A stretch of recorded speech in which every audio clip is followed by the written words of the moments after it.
નમસ્કાર દર્શક મિત્રો, મની એન્ડ યુ કાર્યક્રમમાં હું પીનલ આપ સૌનું સ્વાગત કરું છું. તો આ કાર્યક્રમમાં આપને હંમેશાથી મની મેનેજમેન્ટ વિશે જણાવતા હોઈએ છીએ ને આજે ખાસ કરીને આપણે જણાવીશું ટેક્સ વિશે, કારણ કે અત્યારે માર્ચ મહિનો ચાલી રહ્યો છે ને માર્ચ મહિનો જ્યારે પણ હોય ત્યારે હંમેશાથી લોકો ટેક્સ રિટર્ન ભરવા માટેની તૈયારીઓ કરતા હોય છે. અને ટેક્સ રિટર્ન ભરવું એટલે જે લોકોનું મોટું બિઝનેસ પણ હોય અને જે લોકોની સારી કમાણી પણ હોય એ લોકોને ટેક્સ ભરવું એ કોઈ સામાન્ય બાબત નથી હોતી, પરંતુ એમાં ઘણી બધી બાબતોનું ધ્યાન રાખવું પડતું હોય છે. અને ટેક્સ રિટર્ન ભરવામાં પણ ઘણી એવી મહત્વની જાણકારી છે જે આપની પાસે હોવી જોઈએ, અને એ જાણકારી આપની પાસે હોય તો આપ ઘણા બધા પૈસા બચાવી પણ શકો છો. આપ ઘણી બધી એવી ટ્રિક્સ અને સાથે જ ઘણી એવી બાબતોનું ધ્યાનમાં ને રાખીને આપ ટેક્સ બચાવી શકો છો. અને ટેક્સ ભરવું એ પણ જરૂરી છે, પણ તેની સાથે સાથે કઈ ટ્રિક્સ અપનાવીને કઈ બાબતોને ધ્યાનમાં રાખીને આપ ટેક્સ બચાવી શકો છો તેના વિશે આજે આપણે ઘણી બધી ઇન્ફોર્મેશન મળશે આ કાર્યક્રમમાં, જેની માટે મારી સાથે અહીંયા જોડાઈ ગયા છે ચાર્ટર્ડ વેલ્થ મેનેજર બ્રિજેશ પરીખજી. બ્રિજેશજી, આપનું સ્વાગત છે. Welcome to the show. Thank you. તો ટેક્સ પ્લાનિંગને લઈને આજે ખાસ કરીને વાત કરી રહ્યા છીએ આપણે. માર્ચ મહિનો છે, આપ સૌ તૈયારી કરી રહ્યા હશો ટેક્સ ભરવા માટેની, ઇન્કમ ટેક્સ રિટર્ન ભરવા માટેની તૈયારીઓ કરી રહ્યા હશો, ત્યારે આજે ચોક્કસપણે આપને ઘણી બધી ઇમ્પોર્ટન્ટ ટિપ્સ પણ મળશે અને સાથે જ ખાસ કરીને કેવી રીતે આપ ટેક્સના જે પૈસા છે તે બચાવી પણ શકો છો તેના વિશેની પણ આપણે મહત્વની જાણકારી મળશે. સૌથી પહેલા બ્રિજેશજી, ટેક્સ પ્લાનિંગ જે હોય છે તેના મુખ્ય ઘટકો કયા હોય છે તેના વિશે આપણે વાત કરીશું. ટેક્સ પ્લાનિંગમાં કઈ એવી બાબતો છે કે જેના વિશે આપણે ધ્યાન રાખવું જોઈએ ને દરેક વ્યક્તિને ટેક્સ પ્લાનિંગ કેમ કરવું જોઈએ, તેનું શું મહત્વ છે? ઓકે, બહુ સરસ સવાલ છે. ટેક્સ પ્લાનિંગ સામાન્ય રીતે એક લોકોનો કન્સેપ્ટ એવો હોય છે કે ટેક્સ ભરવામાં એવું લાગે છે કે આપણા પૈસા જતા રહે છે, તો એ જે એક્સપેન્સ તરીકે જોવામાં આવે છે એની બદલે જો પ્લાનિંગના માધ્યમથી આપણે આપણા દેશના, કારણ કે આપણો ટેક્સ છે બેઝિકલી આપણા દેશના વિકાસમાં મહદઅંશે વપરાતો હોય છે, તો કેવી રીતે આપણે આપણી આવકમાંથી આપણા દેશના વિકાસમાં પણ ફાળો આપીએ અને સાથે સાથે આપણે જે પૈસા કમાઈએ છીએ આપણા પોકેટમાં વધારે કેવી રીતે રાખીએ એને ટેક્સ પ્લાનિંગ તરીકે ઓળખવામાં આવે છે. મહદઅંશે લોકો એ જોતો હોય છે કે ટેક્સ કેવી રીતે ન ભરવો, તો એ એટીટ્યુડ બરોબર નથી. એટીટ્યુડ જે બરોબર હોવો જોઈએ કે ટેક્સની જે જોગવાઈઓ છે, ઘણી બધી જોગવાઈઓ સરકારે આપણી જરૂરિયાતોને ધ્યાનમાં લઈને આજના શોમાં આપણે ડિસ્કસ કરવાના છીએ કે કઈ રીતે એવી જરૂરિયાતોને ધ્યાનમાં લઈને સરકારે ટેક્સ રિબેટ આપેલા છે. તો એ બધા રિબેટને આપણે કેવી રીતે કરીએ કે જેથી આપણી આવકનો એક મોટો હિસ્સો આપણા પોકેટમાં રહે, આપણી ઘરની ઇકોનોમીમાં કામ લાગે, પણ સાથે સાથે ટેક્સના કાયદાની રાઇટ સાઈડ રહી અને કેવી રીતે આપણે ટેક્સ ભરી શકીએ અને ટેક્સ બચાવી પણ શકીએ એ રીતે ટેક્સ પ્લાનિંગ કરવું બહુ જરૂરી છે. અને એ ટેક્સ પ્લાનિંગની સૌથી મહત્વની જરૂરિયાત છે કે ટેક્સ પ્લાનિંગના માધ્યમથી તમે તમારી ઇન્કમને કેવી રીતે તમારા પોકેટમાં સૌથી વધારે રાખો, એનું ખૂબ જ મહત્વ છે. જી બિલકુલ, તેનું મહત્વ સમજવું ખૂબ જ જરૂરી છે, ને ખાસ કરીને જ્યારે માર્ચ મહિનો ચાલતો હોય ત્યારે બધા જ આ બાબત વિશે વિચારે તે પણ જરૂરી છે. ને હવે વાત કરીએ જ્યારે ટેક્સ પ્લાનિંગ, ત્યારે સૌથી મહત્વનો સવાલ એ ઊભો થાય છે કે બ્રિજેશજી, કે ઘણા બધા એવા પ્રોવિઝન્સ છે કે જેનાથી આપણે જે ટેક્સ છે તે બચાવી શકીએ છીએ. એવા પ્રોવિઝન્સ વિશે જો આપણે વાત કરીએ, જો લોકોને જણાવી શકીએ કે જેનાથી દરેક જે વ્યક્તિઓ છે તેમને તેમના કર જવાબદારીઓમાં કેવી રીતે તેમને શ્રેષ્ઠ બનાવી શકાય છે અને કયા પ્રોવિઝન્સથી એ લોકો ટેક્સ બચાવી શકે છે. ઓકે, હવે બે પાર્ટમાં આપણે આ તમારો જે ટેક્સ બચાવવા માટેના પ્રોવિઝન્સની વાત કરીએ તો બે પાર્ટમાં વાત કરીએ. પહેલી આપણે વાત કરીએ બિઝનેસ હોય તો બિઝનેસમેનને સૌથી મોટો લાભ એ છે કે એ પોતાના બધા જ ખર્ચને ઇન્કમમાંથી બાદ કરી અને પોતાના ટેક્સની જવાબદારી ઓછી કરે છે. પણ સાથે સાથે જે નોકરિયાત છે એની માટે પણ સરકારે ઘણી બધી જોગવાઈ એવી કરેલી છે.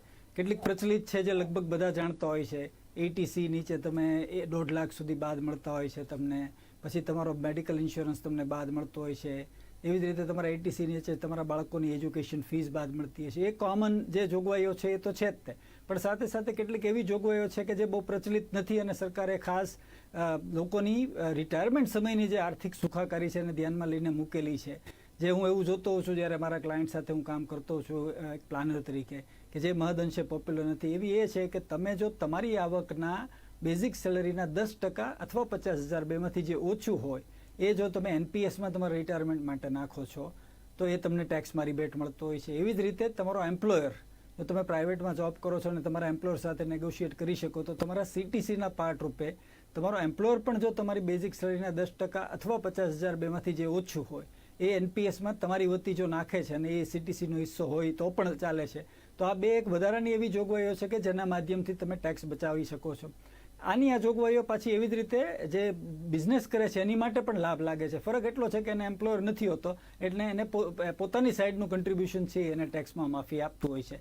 તો આ બધી જે જોગવાઈઓ છે એવી જ રીતે જો પ્રોપર પ્લાનિંગ કરો તો તમારી હાઉસિંગ લોનનું ઇન્ટરેસ્ટ અને એમાં કેપિટલ રીપેમેન્ટ મળતું હોય છે જે પ્રચલિત છે, પણ એક ઓછું પ્રચલિત છે એજ્યુકેશન લોનનો સ્માર્ટ ઉપયોગ કરવો.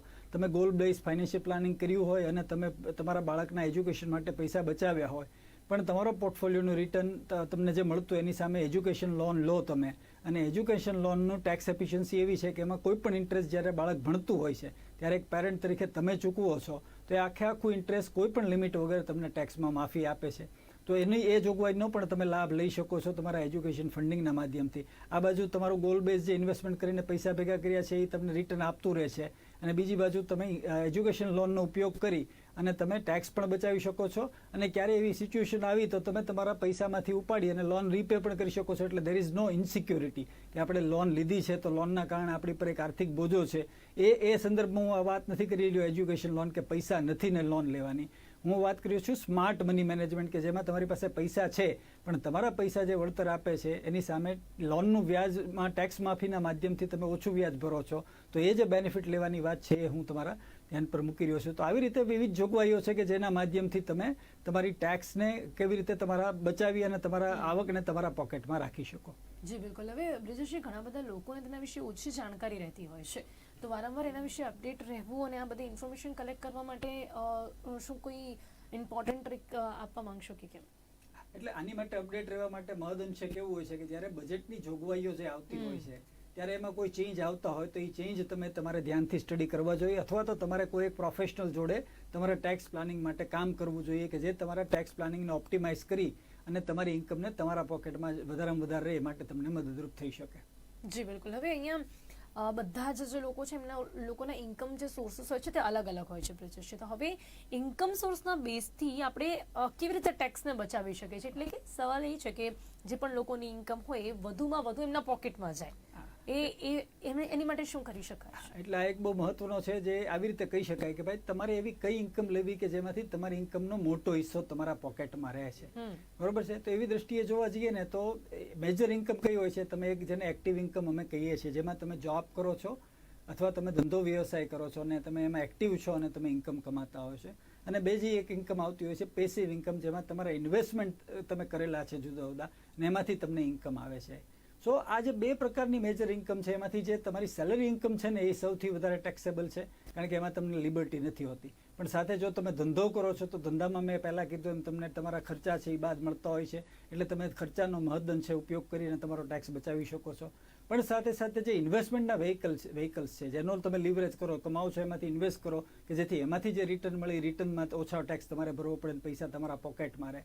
તો એક એક્ઝામ્પલ લઈએ આપણે રેન્ટલ ઇન્કમનું. તો રેન્ટલ ઇન્કમ પર ટેક્સ છે એ તમારી ટેક્સ સ્લેબની મર્યાદામાં તમારી ઉપર લાગુ પડતો હોય છે, પણ એની સામે તમને 30% જેવું સ્ટાન્ડર્ડ ડિડક્શન મળતું હોય છે. એટલે 100 રૂપિયા તમે કમાવો છો તો 30 રૂપિયા પર ટેક્સ નથી લાગતો, બાકીના 70% ઉપર તમને ટેક્સ લાગતો હોય છે. તો રેન્ટલ ઇન્કમ એક એવું માધ્યમ છે કે જે તમને તમારી જે એક્ટિવ ઇન્કમ છે એની સરખામણીમાં ઓછો ટેક્સ લાગતો હોય છે. એવી જ રીતે તમે ઇન્વેસ્ટમેન્ટની વાત કરીએ તો તમે મ્યુચ્યુઅલ ફંડ છે કે ઇક્વિટી ઇન્વેસ્ટમેન્ટ કરતા હો છો તો એ પણ વધારે ટેક્સ એફિશિયન્ટ છે, કારણ કે એમાં તમને જે ટેક્સ લાગે છે કેપિટલ ગેઇન ટેક્સ, જો તમે 1 વર્ષથી ઓછા સમયમાં કરો છો તો એ 15% છે. એટલે તમે ઇન્કમ જે સ્લેબ જોવા જાઓ તો એમાં 30% સુધી જાય છે, એમ કમ્પેર કરીએ તો અહીંયા આગળ એ 15% જ રહેતો હોય છે. અને જો તમે લોંગ ટર્મ કેપિટલ ગેઇનની વાત કરો તો એક પાન કાર્ડ દીઠ 1 વર્ષમાં 1 ફાઇનાન્શિયલમાં ₹1,00,000 ઉપર તો 0 ટેક્સ છે, અને ₹1,00,000 ઉપર જ્યારે તમે ઇન્કમ કરો છો long term capital gain tax તો એની ઉપર તમારે 10% ટેક્સ ભરવો પડે છે. તો આમ સર્વગ્રાહી રીતે જોવા જઈએ તો તમે નજર નાખશો તો પેસિવ ઇન્કમ ઉપર તમે ઓછો ટેક્સ ભરો છો, એક્ટિવ ઇન્કમ પર તમે વધારે ટેક્સ ભરો છો. એટલે પોઈન્ટ અહીંયા એ છે કે ફાઇનાન્શિયલ પ્લાનિંગના માધ્યમથી એક્ટિવ ઇન્કમથી કમાવું જરૂરી છે, પણ સાથે સાથે તમે એમાં ઊંચી ટેક્સ હોવાથી તમે એવો ઇન્કમનો સોર્સ સાથે પ્લાન કરીને કરી શકો પેસિવ ઇન્કમનો કે જેમાં ટેક્સ ઓછો હોય છે, એટલે કે તમારા પૈસા જે હાર્ડવર્ક કરે છે એમાંથી જે ઇન્કમ આવે છે એમાં તમારે ટેક્સ ઓછો ભરવો પડે છે. તો આજે મિક્સ એન્ડ મેચના માધ્યમથી તમે તમારી ઇન્કમને કેવી રીતે મલ્ટિપલ સોર્સિસ ઓફ ઇન્કમનું આયોજન કરી અને તમારી ઇન્કમ પણ વધારી શકો અને સાથે સાથે ટેક્સ એફિશિયન્ટ રીતે તમારા કમાયેલા પૈસા તમારા પોકેટમાં રાખી શકો, એ રીતે તમારે તમારી ઇન્કમનું આયોજન કરવું ખૂબ જરૂરી બને છે. જી બિલકુલ. હવે આ ખૂબ સરસ વાત આપે કરી કે કઈ રીતે આપણે જે ઇન્કમ છે તેને કઈ રીતે મેનેજ કરીને વધુમાં વધુ જે ઇન્કમ છે તે આપણા પોકેટમાં જાય તે રીતનું આયોજન કરી શકીએ છીએ. એની સાથે સાથે હવે જો વાત કરીએ તો ટેક્સ સેવિંગ, એના વિકલ્પો કયા કયા છે? કઈ રીતે તમે ટેક્સ સેવ કરી શકો છો? તો ચલો ઇન્કમ કેવી રીતે વધુમાં વધુ આપણે આપણા પોકેટમાં નાખવી તે વિશેની આપણે વાત કરી, પણ એના સાથે જ બીજા કયા એવા વિકલ્પો છે કે જેનાથી આપણે ટેક્સ સેવ કરી શકીએ છીએ? સો પોપ્યુલર જે ઇન્વેસ્ટમેન્ટ આધારિત ટેક્સ સેવિંગ વિકલ્પ છે ને એમાં 3 આવે છે જે ઇન્વેસ્ટમેન્ટ આધારિત છે. એવા બીજા તો પ્રોવિઝન છે જ તે. એક આવે છે જો તમે એમ્પ્લોયર તમારી હોય તો તમારું ઈપીએફમાં જે કન્ટ્રીબ્યુશન જતું હોય છે, જો તમારી કંપની 20 થી સાઇઝની મોટી હોય છે તો એને ઈપીએફમાં જવું ફરજિયાત હોતું હોય છે, તો એ એક તમને ટેક્સમાં ફાયદો આપતો છે, જેમાં તમારું કન્ટ્રીબ્યુશન પણ ટેક્સમાં બેનિફિટ આપે છે અને એમ્પ્લોયર જે કન્ટ્રીબ્યુટ કરે છે એ પણ ટેક્સમાં બેનિફિટ આપે છે. બીજો એવો વિકલ્પ આપે છે પીપીએફ, પબ્લિક પ્રોવિડન્ટ ફંડ. અગર જો તમે જોબમાં નથી અને તમે બિઝનેસ કરો છો તો તમે પીપીએફને લિવરેજ કરી શકો. પીપીએફમાં જે તમે જે ઇન્વેસ્ટમેન્ટ કરતા હો છો એ પણ ટેક્સ એક્ઝેમ્પ્ટેડ છે. અને એવી જ રીતે ત્રીજી પ્રોડક્ટ ગવર્મેન્ટે ઇન્ટ્રોડ્યુસ કરી છે ન્યૂ પેન્શન સ્કીમ. એ ન્યૂ પેન્શન સ્કીમમાં પણ તમારું કન્ટ્રીબ્યુશન છે એ તમને ટેક્સમાં રિબેટ આપતું હોય છે. હવે આ ત્રણેયની કમ્પેરિઝન કરવા જઈએ ને તો નોર્મલી ટેક્સ માટેના રેજીમાં આવા હોય છે. એક ઈ હોય છે જેમાં એક્ઝેમ્પ્ટેડ મતલબ તમે જ્યારે કમાવશો ત્યારે એક્ઝેમ્પ્ટેડ છે, તમે ઇન્વેસ્ટ કરો ત્યારે એક્ઝેમ્પ્ટેડ છે અને તમે વિડ્રો કરો ત્યારે એક્ઝેમ્પ્ટેડ છે. અને એવી જ રીતે એક મીડિયમ એવું હોય છે જે ઈઈટી કહેવામાં આવે છે, જેમાં તમે કમાવો ત્યારે એક્ઝેમ્પ્ટેડ છે, તમે ઇન્વેસ્ટ કરો ત્યારે એક્ઝેમ્પ્ટેડ છે, પણ તમે વિડ્રો કરો ત્યારે ટેક્સેબલ છે. તો આમાંથી ઈપીએફ અને પીપીએફ પ્રોડક્ટ એવી છે કે જે ઈ રેજીમમાં આવે છે. એટલે મતલબ કે તમે કમાવો ત્યારે તો એક્ઝેમ્પ્ટેડ છે, ઇન્વેસ્ટ કરો ત્યારે એક્ઝેમ્પ્ટેડ છે, વ્યાજે એક્ઝેમ્પ્ટેડ છે અને તમે ઉપાડો ત્યારે ટેક્સ નથી લાગતો. એનપીએસ એવી પ્રોડક્ટ છે કે જેમાં તમે જ્યારે ઉપાડો છો ત્યારે તમારી જે 60%ની રકમ છે જે તમે જ્યાં ઈચ્છો ત્યાં તમે રોકી શકો એમ છો એની ઉપર ટેક્સ નથી લાગતો, પણ 40% જે ફરજિયાત એન્યુઇટીમાં તમારે ઇન્વેસ્ટ કરવી છે, કારણ કે એનો પ્રાઇમરી ઓબ્જેક્ટિવ ફાઇનાન્શિયલ સિક્યોરિટી રિટાયરમેન્ટમાં આપવાનો છે, એટલે એન્યુઇટીમાં ઇન્વેસ્ટ કરવી ફરજિયાત છે.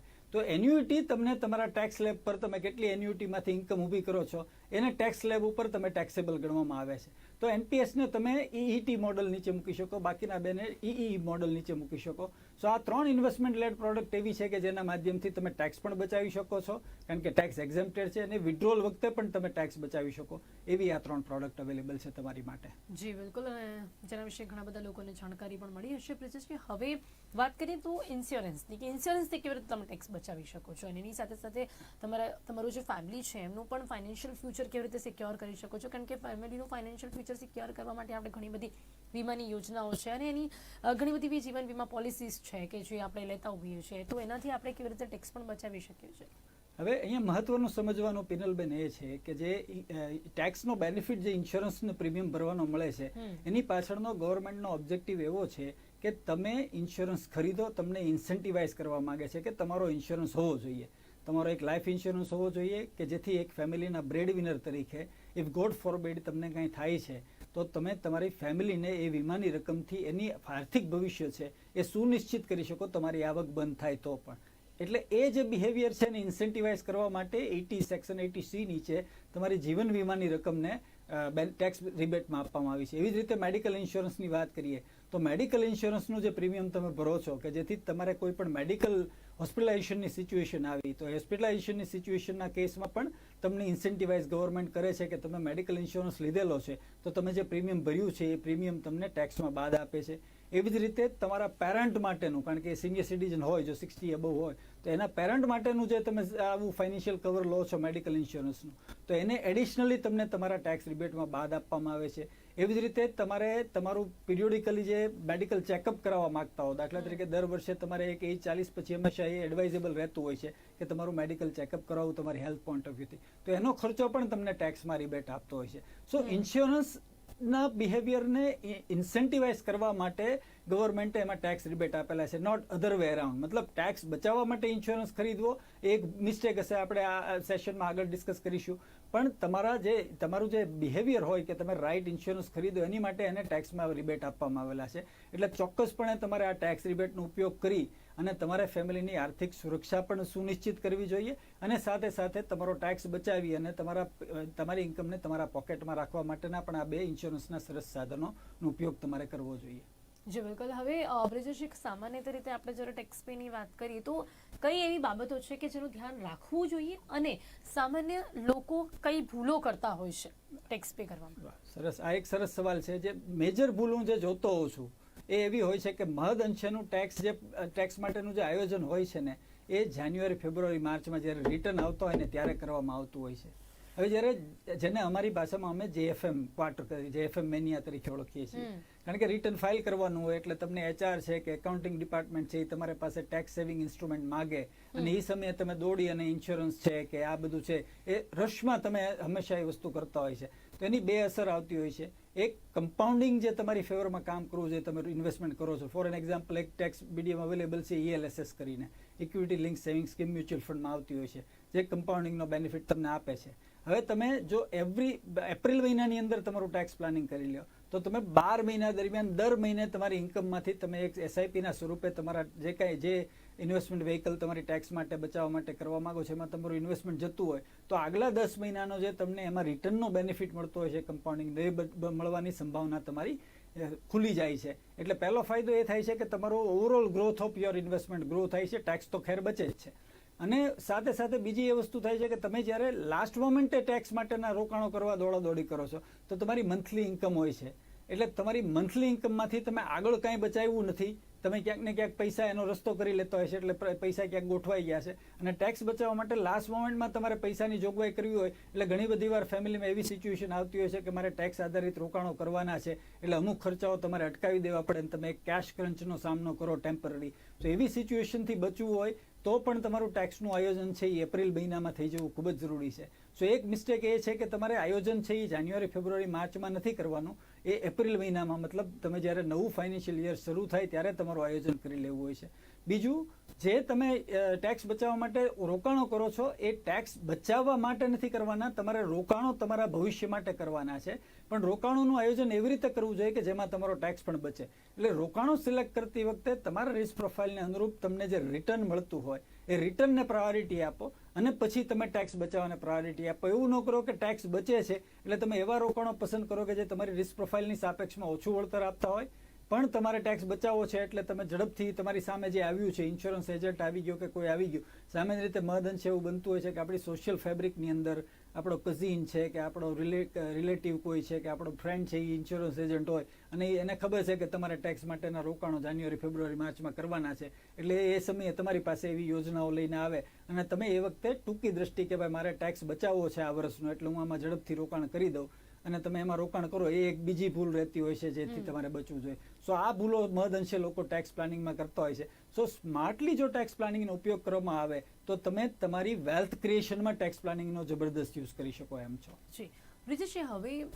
એક સામાન્ય સવાલ મને એવું પણ થાય કે ઘણી વખત જે ઇન્કમ ટેક્સ રેડ પડતી હોય અને જે સમસ્યામાં લોકો મુકાતા હોય છે એના મુખ્ય કારણો શું હોય છે? સો મહદઅંશે સિચ્યુએશન કેવી હોય છે, જે ઇન્કમ ટેક્સ રેડ પડતી હોય છે એવા જે પરિસ્થિતિ હોય છે ને એ એવી હોય છે કે જ્યાં ટેક્સ ચોરી વધારે થતી હોય છે. સો મેં પહેલા સેશનની સ્ટાર્ટમાં જ કીધું કે ભાઈ ટેક્સ પ્લાનિંગ શું કામ જરૂરી છે. જો ટેક્સ પ્લાનિંગના માધ્યમથી તમે કાયદાની રાઈટ સાઈડ રહી અને તમે ટેક્સ બચાવવાના એપ્રોચથી જો તમે ચાલશો તો તમારે આવી સમસ્યાનો સામનો નહીં કરવો પડે, નો તમારી સ્ક્રુટિની આવે, નો તમારો રેડ પડે, એવા પ્રશ્નો ન આવે. પણ જો આપણે ટેક્સની ચોરી કરવા માટેના પ્રયત્ન થતા હોય તો એ માટેના રેડ સિગ્નલ ક્યાંક ને ક્યાંક ડિપાર્ટમેન્ટને મળતા હોય છે અને ડિપાર્ટમેન્ટ એના બેઝ ઉપર આવી જે દંડનાત્મક કાર્યવાહી છે એને કરવી પડતી હોય છે કે જેમાં તમે જે બિહેવિયર દેખાડો છો ટેક્સ ચોરીનું એને રોકવા માટેના પગલાં ડિપાર્ટમેન્ટે લેવા પડતા હોય છે. તો રસ્તો એ જ છે કે તમે ટેક્સ પ્લાનિંગ કરો. જી બિલકુલ. હવે અહીંયા જે મની મેનેજમેન્ટની આપણે વાત કરતા હોઈએ છીએ, જે ફાઇનાન્શિયલી રીતે આપણે સ્ટ્રોંગ રહેવા માટે જે મેનેજમેન્ટની આપણે વાત કરતા હોઈએ છીએ, એમાં ટેક્સ પે કરવાની શું ભૂમિકા વધુ રહેતી હોય છે ને, એટલે કે ખાસ કરીને ટેક્સ પ્લાનિંગ જે છે એ કેટલું જરૂરી છે દરેક રીતના મની મેનેજમેન્ટ માટે, ફાઇનાન્શિયલી સ્ટ્રોંગ રહેવા માટે કેટલું જરૂરી કહી શકાય છે આ પ્લાનિંગ? સો તમે ટેક્સ પ્લાનિંગના માધ્યમથી ચાલો છો ત્યારે તમે કેટલીક ભૂલોથી બચો છો ને એ ભૂલોના કારણે તમારા ઓવરઓલ જે વેલ્થ ક્રિએશનનો સ્કોપ છે એ વધતો હોય છે. મેં હમણાં જે કોમન મિસ્ટેક વાળી વાત કરી કે ભાઈ તમે જાન્યુઆરી મહિનાથી પૈસા, એપ્રિલ મહિનાથી પૈસા નથી રોકતા, લાસ્ટ મહિને રોકો છો તો આગલા 10 મહિનાનું જે રિટર્ન તમને મળવા પાત્ર છે એ તમે મિસ કરો છો. તો એવી બધી જે ભૂલો થતી હોય છે એ બધી ભૂલો ટેક્સ પ્લાનિંગ તમારું બચાવે છે. અને સાથે સાથે ટેક્સ પ્લાનિંગથી જે વધારાના અનનેસેસરી ટેક્સ ભરવાથી તમે જે બચી શકો છો પ્લાનિંગના આભારી, તો એ ટેક્સ બચવાના કારણે તમારે એ પૈસા કેપિટલ સ્વરૂપે તમે તમારા પોર્ટફોલિયોમાં રોકો છો તો તમારી વેલ્થ ક્રિએશનની સંભાવના વધતી હોય છે, તમારી ઓવરઓલ તમારા ગોલને અચીવ કરવાની સંભાવના વધતી હોય છે અને સાથે સાથે તમારી ફાઇનાન્શિયલ વેલબિંગ અને ઇવન ધારો તો આગળ જતાં તમે ફાઇનાન્શિયલી ફ્રી થવાની સંભાવના પણ વધતી હોય છે. સો ટેક્સ પ્લાનિંગ એ ઓવરઓલ ફાઇનાન્શિયલ પ્લાનિંગ અને મની મેનેજમેન્ટનો એક ઇમ્પોર્ટન્ટ હિસ્સો છે, એટલે એની પર પણ ધ્યાન આપવું એટલું જ જરૂરી છે.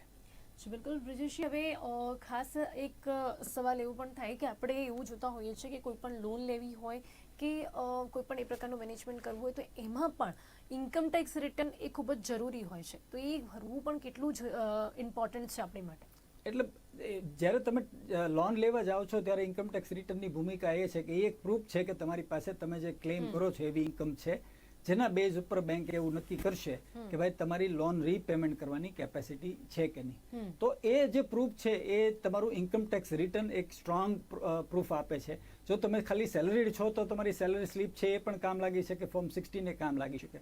પણ જો તમારી સેલરી સિવાયની ઇન્કમ છે જેને તમારે દેખાડવી છે ને જેનાથી તમારી રીપેઇંગ કેપેસિટી તમારે જે છે ઊંચી છે, તો ઊંચી તમારે બેંકને દેખાડવી છે કે જેથી તમારે જે લોન જોતી છે જેટલા પ્રમાણમાં એટલી લોન તમને મળે, તો એવા સમયે રિટર્નનું મહત્વ ખૂબ જ વધી જાય છે. કારણ કે તમે તમારી બધી જ ઇન્કમના બેઝ ઉપર જો તમે રિટર્ન ફાઇલ કર્યું હોય, સેલરી ઇન્કમની સાથે સાથે જો બીજી ડિવિડન્ડ ઇન્કમ હોય કે પેસિવ ઇન્કમ હોય એને પણ તમે જો તમારા રિટર્નમાં બતાવી અને પ્રોપર રિટર્ન ફાઇલ કર્યું હોય તો તમારી ઇન્કમ જે છે એ રિફ્લેક્ટ થાય અને એને અનુરૂપ તમે તમારે જ્યારે લોનની રિક્વાયરમેન્ટ ઊંચી રહેતી હોય છે તો એ વખતે રિટર્ન એક મહત્વનો રોલ પ્લે ભજવે છે. જી બિલકુલ, અને એની સાથે સાથે જે તમામ યંગસ્ટર્સ છે એ લોકોને ઇન્કમ ટેક્સ રિટર્ન માટે શું સલાહ આપવા માંગશો, અને એની સાથે સાથે ઇન્કમ ટેક્સ પે કરવા માટે જો બહુ મોટું બિઝનેસ હોય તો એની માટે સીએ પણ હાયર કરવું એ જરૂરી છે કે પછી તમે પોતાની રીતે બધી જાણકારી મેળવીને એ સરળતાથી કરી શકો છો?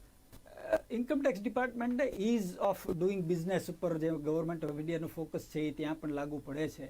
એટલે જો તમે સેલરીડ પર્સન છો તો તમારે કોઈ ઇન્કમ સાઇડમાં કોઈ કોમ્પ્લેક્સિટી મેજર્સ છે નહીં. તો જ્યારે કોમ્પ્લેક્સિટી નથી ને ત્યારે હવે જ્યારે એન્યુઅલ ઇન્ફોર્મેશન રિપોર્ટ બધા જ ફાઇનાન્શિયલ ઇન્ટરમીડિયેટને દેવા ફરજિયાત થઈ ગયા છે. તો ઇન્કમ ટેક્સ ડિપાર્ટમેન્ટ તમને પ્રી ફિલ રિટર્ન આપે છે. ડાઉનલોડ કરો છો જ્યારે સાઇટ ઉપરથી તો તમારી ઇન્કમના બધા જ સોર્સિસ એમાં રિફ્લેક્ટ થયા હોય છે. અને હવે બધે કેવાયસી ફરજિયાત છે, એટલે કેવાયસી બેઝ ઉપર તમારા પાન બેઝ ઉપર તમારા ટ્રાન્ઝેક્શન મેજર ટ્રાન્ઝેક્શન બધા રિપોર્ટ થતા હોય છે. એટલે પ્રી ફિલ્ડ જે રિટર્ન આવે છે એ મહદઅંશે 80-90% તૈયાર હોવાની સંભાવના રહેતી હોય છે. એટલે એ પ્રી ફિલ્ડ રિટર્નના બેઝ ઉપર તમે બાકીની વિગત ભરી અને તમારું રિટર્ન જાતે ભરી અને તમે અપલોડ કરી શકો. ઇવન ગવર્મેન્ટે ઇઝી કરવા માટે ટીઆરપી યોજના પણ 5-7 વર્ષ પહેલા શરૂ કરેલી કે જેમાં ગ્રેજ્યુએટ થયેલા લોકોને ટેક્સ રિટર્ન પ્રિપેરર તરીકે સર્ટિફાય કર્યા હતા અને એ લોકો નજીવી ફીઝમાં તમારા રિટર્ન ફાઇલ કરવામાં તમને હેલ્પફુલ થઈ શકે. ત્યારે ઓનલાઈન પોર્ટલ અવેલેબલ કે જે તમને નજીવી ફીમાં તમારા ઓનલાઈન રિટર્ન ફાઇલ કરવામાં હેલ્પ કરી શકે. તો એ બધાનો ઉપયોગ કરી અને જો સેલરીડ છો તો તમારે જાતે રિટર્ન ફાઇલ કરી શકો એમ છો. એમાં તમારે કોઈની જરૂર નથી હોતી જો તમારું ટેક્સ પ્લાનિંગ પ્રોપર થયું હોય. ઓફકોર્સ તમે બિઝનેસ કરો છો અને તમારા બિઝનેસમાં ઇન્કમ અને એક્સપેન્સની કોમ્પ્લેક્સિટીઝ જળવાયેલી છે કે જેમાં તમારે એ કેશ ફ્લોને મેનેજ કરી અને ટેક્સ બચાવી અને પ્લસ કાયદાની રાઇટ સાઈડ રહી અને તમારે ટેક્સ કેવી રીતે બચાવવો એની માટે જ્યારે તમારે કોઈ એડવાઇસની જરૂર હોય છે તો ત્યાં સીએ છે એ તમને હેલ્પફુલ થઈ શકતો હોય છે. તો એવા સંદર્ભમાં તમારે એવા પ્રોફેશનલની મદદ લઈ અને તમારે તમારું રિટર્ન ફાઇલ કરવું જરૂરી બને છે. જી બ્રિજેશજી, અને અંતે કયા કયા કાયદાઓને લઈને હંમેશા અપડેટ રહેવું જરૂરી છે કે ઇન્કમ ટેક્સને લઈને જે કંઈ પણ કાયદાઓ રહેતા હોય છે એ કાયદાકીય જાણકારી હોવી પણ કેટલી જરૂરી છે? બહુ જરૂરી છે. એટલે મેં પહેલાં કીધું એમ કે ભાઈ જ્યારે નવું બજેટ આવતું હોય છે ને ત્યારે ઇન્કમ ટેક્સની જે જોગવાઈઓ હોય છે એ જોગવાઈઓ હંમેશા કે આટલા ચેન્જ ઇન્કમ ટેક્સમાં આવ્યા એટલે બજેટ વખતે તમારે તમારું જે ઇન્કમ ટેક્સ રિલેટેડ પોર્શન જે તમને લાગુ પડતો હોય છે એને તમે ન્યૂઝપેપરમાં કે બજેટની સ્પીચમાંથી જોઈ લો અને જરૂર પડે એવા સમયે તમે તમારા જે કંઈ કન્સલ્ટન્ટ હોય છે જે તમારે રાખેલો હોય તો એને તમે એપ્રોચ કરી અને તમે શું ચેન્જીસ આવ્યા છે અને એના બેઝ ઉપર તમે આવનારા જે ફાઇનાન્શિયલ યર છે એમાં શું ચેન્જ કરવાના રહેશે. કારણ કે બજેટ હવે જાન્યુઆરીના એન્ડમાં આવી જતું હોય છે અને તમે એને ઉપયોગ કરી અને તમે તમારા એપ્રિલ મહિનાની જે ટેક્સ પ્લાનિંગની આપણે વાત કરીએ એમાં તમે એ નવી જોગવાઈઓથી અપડેટ રહી અને તમારું ટેક્સ પ્લાનિંગ અસરકારક કરી શકો એમ છો. જી બિલકુલ બ્રિજેશજી, તો સમય અહીંયા સમાપ્ત થાય છે અને ખાસ કરીને ટેક્સને લઈને ઇન્કમ ટેક્સ ને લઈને અને સાથે જ તેના પ્લાનિંગને લઈને ખૂબ જ મહત્વપૂર્ણ જાણકારી આપે તમામ દર્શક મિત્રોને આપી છે તે બદલ આપનો ખૂબ ખૂબ ધન્યવાદ. Thank you so much. Thank you. Tax planning આ કેટલું જરૂરી છે, એમાં પણ જ્યારે માર્ચ મહિનો ચાલતો હોય ત્યારે દરેકના મગજમાં આ જ વાત ચાલતી હોય કે આ ટેક્સ પ્લાનિંગ કેવી રીતે કરવું અને આ કેટલું જરૂરી છે. એની સાથે સાથે એમાં એટલે કે ટેક્સ પે કરતી વખતે ઇન્કમ ટેક્સ રિટર્ન ભરતી વખતે આપને કઈ બાબતોનું ધ્યાન રાખવું ખૂબ જ જરૂરી છે, કઈ રીતે આપ વધુમાં વધુ આપનું જે ટેક્સ છે તે બચાવી શકો છો, કઈ રીતે પ્રોપર ઇન્કમ ટેક્સ રિટર્ન ભરી શકો છો, તેના વિશેની આપને આ જાણકારી આપવાનો પ્રયાસ કર્યો છે. ત્યારે કાર્યક્રમમાં બસ આટલું જ. ફરીથી મળીશું નવા વિષયની સાથે. ત્યાં સુધી રજા આપશો. નમસ્કાર.